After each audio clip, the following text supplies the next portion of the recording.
फलस्तीनी रियासत कयाम के लिए सऊदी क़यादत में आलमी इत्तेहाद का अहम इजलास। सऊदी अरब की मेजबानी में फलस्तीनी रियासत के कयाम के लिए नए ग्रुप का इजलास हुआ है, जिसमें दर्जनों रियासतों के नुमाइंदगान और आलमी तंजीमों के मेंबरान ने शिरकत की है।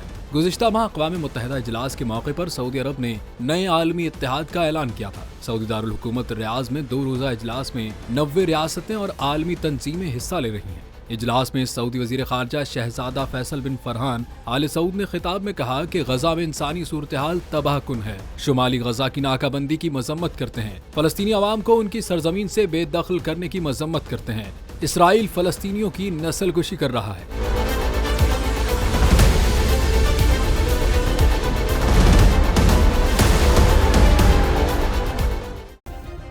सब्सक्राइब करें और बेल दबाएं ताकि कोई खबर रह न जाए।